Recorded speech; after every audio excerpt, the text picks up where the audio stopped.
All right, folks, welcome back to Plain Fun RC. I'm your host, Saul, and we are now diving into the pods. So this is the pod. This particular pod is upside down. This is actually the left pod is what you're looking at right here. And there's a pod over here that's sitting on the table as well. And of course, that's right side up, so it gives you a better idea what they look like. And I call them the pods because this plane reminds me of the pod racers from the fourth Star Wars movie, the one with Jar Jar Binks, the really bad one. But anyway, so these are the pods. Now what we're going to do now is we have to go ahead and install the landing gear and the motor and the firewall and the battery tray as well. Now, one thing that I discovered is I thought, let me show you, you'll notice this big, large area here. I thought maybe that was supposed to be cut out that way because that's how I got it from the previous owner, and this is the cover that goes there. But I found out from the manufacturer that that was not supposed to be cut out at all, because you can see all the carbon fiber that's in here, and the landing gear mount sits right here, and it's supposed to be glued partially on this portion here. So this is going to require me to go ahead and do some carbon fiber work. I was looking online how to do it, and it pretty much goes on in the same fashion as if you're doing fiberglassing. So I've done fiberglassing before with the airplane, so I'm real familiar with that. So this will be pretty straightforward for the most part. So we'll have to fiberglass, put some carbon fiber back in there and get this back in place. And then once that's done, then we can go ahead and move on to doing the other stuff. But the previous owner did it both ways. And the only reason I can think of is because he was going to put, each pod was going to have a 140cc twin engine in there. So I'm assuming this open area back here, maybe he was going to run some pipes or something like that. I'm not quite sure.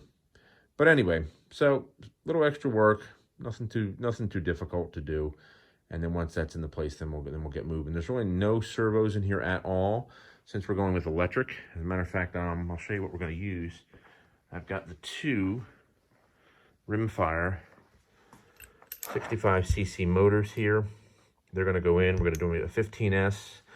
We're going to do a four-bladed 2010 is what I'm thinking. 2010, 2012, right around there. Probably 2012 more than anything, because I've got a 65cc motor in one of the other planes here, the Outrunner motor. Anyway, so 15S, we'll do 180 amp ESC with it. And then we have our, of course, the mounts that are here for the motors. And then over here are our twin firewalls, as you can see. And we'll talk about how these mount. It's really kind of a unique way of how they mount onto the actual front of the plane, but we'll dive into that in greater detail once we get to that portion. So that is the quick update on the pods. Very excited to finally get working on it. And you can tell there's a lot to be done. Now, by the way, what you're seeing right here, I think the previous owner went a little nuts with the sanding, because he really sanded the hell out of these pods, and there really wasn't any need to, because it's normally covered in a white gel coat. But once we get it painted and everything, this will look a million times better. All right, that's it. All right, folks, we've started working on the pods. I'm waiting for the carbon fiber to arrive to fix that big giant opening. But anyway, in the interim, we're going to focus on the firewall for today. What I've done is, since we're going to be doing the rimfire 65cc motors as the power of choice for this plane, what you need to do is you're going to have to go ahead and drill holes that are big enough for the actual blind nut itself. Now this motor will use, these motors will use 1/4 by 20 bolts, so you want to make sure that the blind nut you're using is able to accommodate 1/4 by 20. And then the blind nut itself should very easily, as you can see, as you can see here, just set right in the hole, and of course that'll get pulled in as we tighten it up. So what I like to do is, before I ever mount any firewall on any plane, is you always take the time to prepare it to mount the motor. It is much easier to prepare the actual firewall when it's not attached to the fuselage. That's very important. And then what I'll do, if it's using blind nuts, I will go ahead and mount the blind nut as well. And whenever I mount my blind nuts, I always put a little epoxy along the edges here, of the actual nut itself, because if you don't, they can pop out, or worse, the teeth that make up the blind nut, as you can see there, the blind nut itself can actually wind up spinning when you're trying to tighten it down.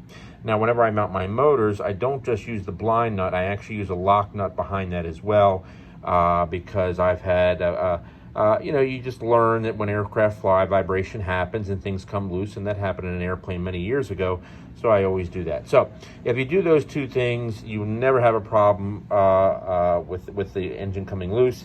And if you prepare the firewall before it's mounted, you're going to find life is much easier. Now, I use a drill press because I want these holes very straight. It makes it so much easier when you mount. And then, of course, when you purchase these 65cc motors, it does come with a template. However, this is a big problem with these motors, and Great Plains has never fixed it. This template is not accurate to the actual mount. It's a touch smaller. And this is supposed to accommodate their 50cc and 65cc motors. So my recommendation to you is that if you wish to use a template, do one of two things. One, take the mount that's here, put it on a copy machine, and make a copy of the mount, and then you can just get some adhesive, or I like to use a glue stick, and stick it on here. That's one way. The other way is just simply take the mount itself, determine where the center line is with regards to the horizontal and the vertical, by measuring the opening of the actual hole itself, and then you can just put your points there, and then that allows you to ultimately determine where this sits. Now, I use this center hole as a determination of where the exact center is on this firewall for the Pond Racer. So basically that's what we're doing at this time. All right, more to come, and the fun begins. All right, everybody, so we have our blind nuts in place on both of the firewalls. We're looking at the back of the firewalls right now. So what we're going to do is we're going to take these, and we're going to come over here, and I'm going to put them here, and we're gonna hold them in place, and we're going to drill the holes in the front for the firewalls. And then what happens, the curved pieces here, they will then get glued inside here, and then the firewall gets bolted into place. So that's where we are at this time. So more to come. All right, everyone, continuing with the installation of the firewall, I want a couple tips if I can offer you. First of all, definitely mark off the left and the right of the firewall. What I mean by the left and right, as though you're facing the firewall, is what I recommend. And the reason for that is because you want to also mark it off here on the actual pod, because these pieces back here, you got to keep in mind that we're looking at the rear of the piece. So in other words, what's going to happen is that, see how I have an R there for right? It's right rear, number 2, and you can see this is the number 2 firewall. These pieces are going to go inside here, so it's very important that you put them on the same exact side that they were manufactured on. So in other words, this piece goes on the, this piece here goes on the back of the firewall here. So you don't want to mix these up, otherwise they won't fit properly. And once they're glued in place, that's it. You can't get it out. So take your time, mark everything off, and now we're going to go ahead and get into marking up the holes, and we'll have more details in a second. All right, folks, continuing with our installation of the firewall, we've got some blue tape holding it in place. Now, you might be saying, well, how do we find center? Well, if you look very carefully at the seam that's right there, we know that that's going to be center. So if you line up the crosshairs that you drew on your firewall with the seam here at the top and here at the bottom, then you know that you're at least centered from that standpoint, from side to side. Up and down, you just kind of have to feel for the edges and try to make sure that they're flush on the top and flush on the bottom. All right, we're going to go ahead. We're going to use our Great Plains dead center tool to go ahead and mark off the dead center for each of the holes that were drilled for the firewall. All right, more to come. All right, so we have, if you look carefully, we've got our starter holes drilled using the Great Plains dead center tool. Let me zoom in on that one. There we go. There's our starter hole. Now, let me just show you real quick how this dead center tool works. And the way it works, it's really quite amazing. You can find it online. You might be able to find it on eBay. I don't know if they still make it or not, but man, it's an invaluable tool. So the way it works is that inside this brass rod, there is a drill bit. And at the very end, there's this cone-shaped end here, as you can see. There we go. And the cone-shaped end just inserts into the hole, and it gives you a dead center in that hole. And then I won't be able to actually do it, but then with the other hand, while you're holding this end here, you actually twist this end here, right here, the other handle, and it works perfect. It gives you a dead center starting hole. They're not that expensive. I think this one was maybe $5 or $6 when I bought it years ago. But if you can find them, they're on eBay, I imagine. They might still make them, but invaluable tool for not just doing the firewall, but for doing any type of drilling where you're trying to get a perfect dead center. All right, more to come. All right, continue with our update on the ACR Pond Racer, and we're doing the firewalls. We've got our holes drilled on both our firewalls, as you can see there. Let me zoom in on that one. Both holes are drilled. What we also did is we put our blind nuts here. These are the pieces, I guess you could say the sub rings, if you will, that go behind the flange here. Do be very careful when you put it in. This is thin wood, as you can see, and I do wish you would have used slightly thicker wood. It would have worked a little bit better, but that's okay. You know, these are going to be glued in place anyway, so I'm not too overly concerned about it. Epoxy, do not use Gorilla Glue. Do not use Gorilla Glue because since the wood is thin, the water that's used to allow to activate Gorilla Glue makes the wood too soft, and it will break as it did on one of the pieces.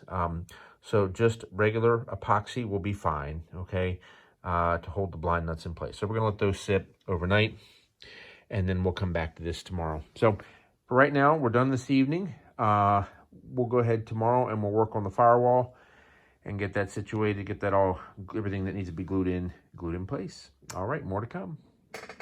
All right, folks, welcome back to Plain Fun RC channel. I'm your host, Saul, and we're continuing with the installation of the firewall on the ACR 40% scale pond racer. Let me tell you what we have going on right now.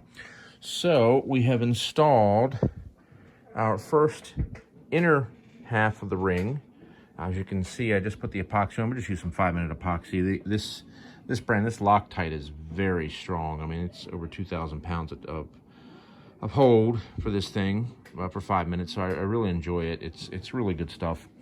Anyway, you can see we've got it in there, pretty straightforward. The one thing I would advise is that on the outer edges here, you're going to need to sand that at an angle because when they lay in the fiberglass, you can probably see it. Notice how the fiberglass is slightly curved. It's not at a perfect 90-degree angle. So you have to sand that a little bit to get a proper fit. Pretty straightforward as far as the process is concerned. You know, I did use quite a bit of epoxy on there just because there is some gap. Of course, we can see some of the epoxy leaking, and that's okay. Now, you do want to turn the pod on its side. Otherwise, you're going to get all the epoxy dripping downward. And so just leave it on its side. That's the best way to do. It fully cures in only 2 hours, but handle time is about 6 minutes. I find give it about 15 to 20 minutes with this brand of epoxy, and you can do whatever it is you need to do, really, in terms of handling the part. Anyway, so that's where we are at this point, and we're going to go ahead and let this dry about 15 minutes, and then we'll move on to the other half. All right, more to come. All right, continuing with our updates for the installation of the firewall, we have our semi-round pieces here in the back of the flange, behind the flange. They have been installed, as you can see here. Whoops. Let me just, here we go. Shoot it this way. There we go. And you can see that there. So we're going to put our firewall in place. Now, the one thing that is concerning is that because the portion in here is a rounded area right along the edge instead of being 90 degrees, these blind nuts are not straight in the sense of having the screw be perfectly straight this way. When the screw's going in, it's going in at a slight angle. So I may have to open up these holes here a little bit but we're going to find out in just a second. So these went well, but this one, that pod, not so good. You can see there's a piece that broke right off. I've got it in my hand. It wound up cross-threading, and then it just snapped the piece right off. So I've got to think about what we're going to do with that. But Alexa, stop. But anyway, so the other piece went in fine, as you can see. That went in just fine, the one up there. So we'll go ahead and we're going to get the firewall attached to that pod right there, get that taken care of, and then we'll go and we'll work on, see about fixing that little spot right there that didn't go so well on the other pod. All right, more to come. All right, continuing with our update here on the installation of the firewall for the Pod Racer. We have the firewall installed. One thing you want to do is that these bolts are 5 millimeters, but you need to drill the holes for 5.5. The reason for that is because when you put those half pieces in, remember there was the pieces we were working on just a second ago, right in here, these pieces in here, okay? The screws, as you can see here, if you look carefully down this way, notice how it's not perfectly straight. It's kind of off to the side this way a little bit. So you need that little extra spacing here in the holes for the firewall. So drill the holes for the firewall. They come pre-drilled, but open them up to 5.5 millimeters. Outside of that, it went on great, no problems whatsoever. And now we need to determine the space from the back of the firewall to the front of the cowling. So I'm going to put the cowling on, and then we can figure that out together. All right, so there is our pod with the cowling in place. Now, normally, the full-size Pond Racer didn't have these cheeks, by the way. It was just one smooth surface. But the previous owner was planning on putting in a twin 140cc engine in each pod. And Michael at ACR Composites, by the way, that's their new name, I just found out. Anyway, Michael at ACR Composites, he will custom make the cowl in accordance with whatever engine you have. So he offers just a scale cowl, and he offers one with the cheeks. And we'll cut out the cheeks and everything as well for better airflow. But anyway, getting back to the reason why we put the cowling on is we need to measure the distance from the edge of the cowl to the back of the firewall. Now, we took our wonderful ruler here, and we're just very simply going to put it up against there, and you can see from the side how this is sitting like that, pretty much flush with the cowling for the most part. I'll have to slide it in a little bit, but anyway, that gives us our distance, and you can see it's right there on the ruler. So what we're looking at here is we're looking at 6 7/8, and I added. It was actually 6 and there we go. It was actually 6 3/4, but you put an extra 1/8 of an inch in there to allow space for when you attach the spinner, because you want space from the back of the spinner to the front of the cowling.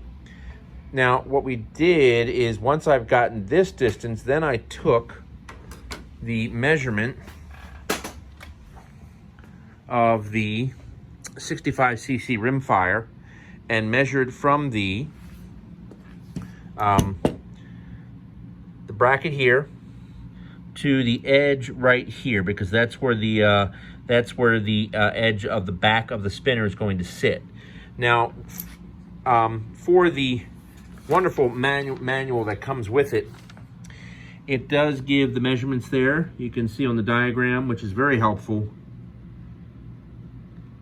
So after going through and factoring all that in, I simply took the distance shown here for the 65cc and subtracted that from what we got here on the ruler itself.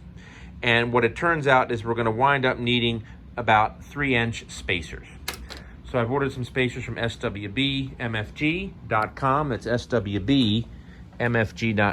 They're 1/4 by 20 spacers. and they'll arrive. And then once we have that, we can just bolt the engine right in. Now I'm planning on putting the ESC right there on the inside of the pod. It's a rather large ESC, so it's really not going to fit on the actual firewall, but inside the fuselage will be fine. There's more than enough airflow that'll be coming in to actually cool the ESC. So that's where we are at the moment. And now we're going to go ahead, since I don't have a 5mm bolt to or a blind nut to fix that hole that's right there, the one I mentioned earlier. Since it's missing because the piece broke, I need to wait until the snow passes, and then we'll go ahead and I'll fix that. In the interim though, we're going to dive into getting the wings attached, and also going through and getting the pods attached to the sides of the fuselage. So we'll at least get some things done there. There's not a lot to do on these pods, fortunately, outside of just really attaching the motor, getting the